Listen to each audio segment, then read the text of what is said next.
Are you new to planning and don't know what planner size to get? Or you're a seasoned planner and want to try your hands on ring planner, but which size? A5 or personal size? Keep watching as I'll help you make the decision based on 5 things to consider. Let's go. In this video, I'm going to be comparing sizes A5 and personal using my Filofax organizers as examples. Make sure to stick to the end to find out which is my planner of choice and the reason why. Hi, I'm Marianne. Through my planning, habit tracking, well-being and budgeting, I hope you can find inspiration and ideas for your own planning. All items mentioned and shown in today's video, I'll have all the details in the description below. As a Filofax Ambassador, I get Filofax products to use and share my experience on how I use it in my own planning. There are many other brands available, so for today's video, we won't consider brand itself as a factor to consider when making your choice. Let's get to the first thing to consider when deciding which size to get. The bigger size planner like the A5 and its planner inserts and accessories mean it can be more expensive than the smaller personal size planners. On average, you'll be looking at 20 to 30% more if you're considering the bigger A5 size planners. So when considering which size to get, one thing it'll depend on is your budget. Whether you want to get non-leather or leather ones, the A5 will slightly be more expensive. The second thing to consider is the size of the planner. Let's do a comparison. Now the sizes for A5 and for personal may slightly differ from brand to brand or style to style. On average, I compared A5 size planners across 3 brands: Filofax, Kiki K and Carpe Diem. On average, the A5 size planners measured at 208 mm by 239 mm or 8 inches by 9.4 inches. While the personal size on average across Filofax and Carpe Diem planners measured at 161 mm by 199 mm or 6.3 by 7.8 inches. So this is on average the difference between the sizes. The planners may be wider or narrower or slightly taller or shorter. Let's look at my Filofax, the original in midnight blue, both in A5 and personal size. The depth of the planners will also need to be taken into consideration, and this will depend on the size of the rings and how much planner inserts you can fit in without it being too bulky or too hard to turn the pages. When considering the actual size of the planners, here are a few things to consider.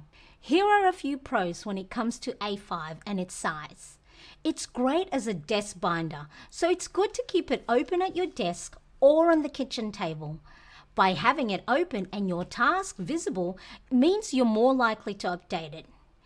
It's good for your stay-at-home planning, and it's great for students and their study notes and their timetable.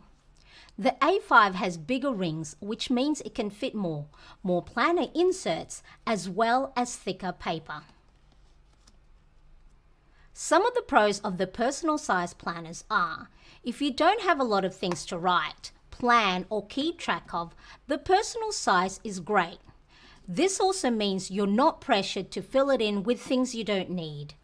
It can be used as a wallet, especially those personal planners that have lots of card pockets.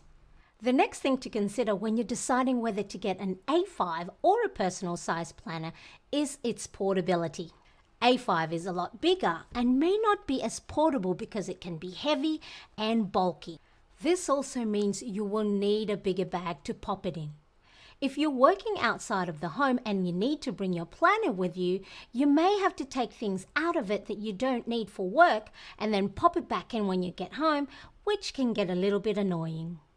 Now, the personal size planner is portable, which is great for on-the-go planning.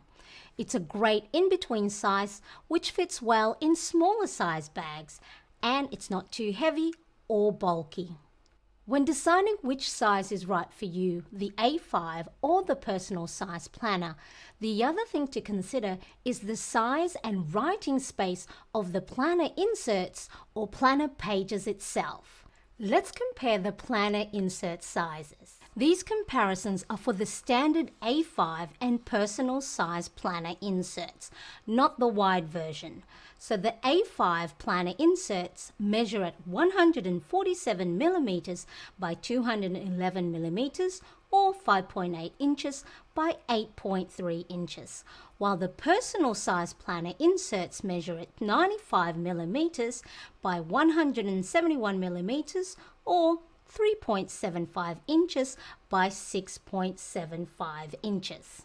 Here are some examples of Filofax planner inserts in A5 as well as in personal. We have a calendar and a weekly spread. So there's a lot more room for writing in the A5, and more space means writing is not crammed in, and the more white space has a much cleaner look. And the bigger size is great if you take lots of notes, especially when you're studying. You can also pop half-letter size planner inserts in an A5 planner. Plus, you can keep bigger size paper inside, like your kids' school notes or any bills that you need to pay along the way. The con of having A5 planner insert is that it does have a lot of space. So if you don't have a lot going on, you may feel the pressure to fill it in just to look busy. The personal size planner inserts is great for your catch-all list, your to-do, grocery, and it's also great if you have any receipts or coupons that you want to keep in there. Personal size planner inserts are also great if you're a minimal planner. If you don't embellish with stickers or washi tapes, it won't get bulky. Or if you don't use highlighters or markers, you won't need thicker paper to avoid ghosting or bleeding through on the other side. Let's look at a comparison with one of my own planner insert printable download list of stuff in A5 as well as in personal size. The cons of a personal size planner insert is that your space is limited for your writing. So as you can see here, for the A5, it's much wider space, so you can write more detailed notes. You may also find the personal may not be suitable if your writing is a lot bigger. If you're closer to making a decision on which planner size is suitable for you based on the things to consider, make sure to give this video a thumbs up and share it with your friends who may also be stuck on deciding which size planner is best for them. Here's another thing to consider. If you want to use your planner more often than not, it's important to also pop things in there that's not just about productivity, like your to-do list and planner pages. The size of the planner you choose can affect the sort of things that you can have in your planner. We already know that the smaller personal size planner means smaller size planner pages, smaller rings, which means not as many pages to have in it. Your planner can be great for your creative outlet.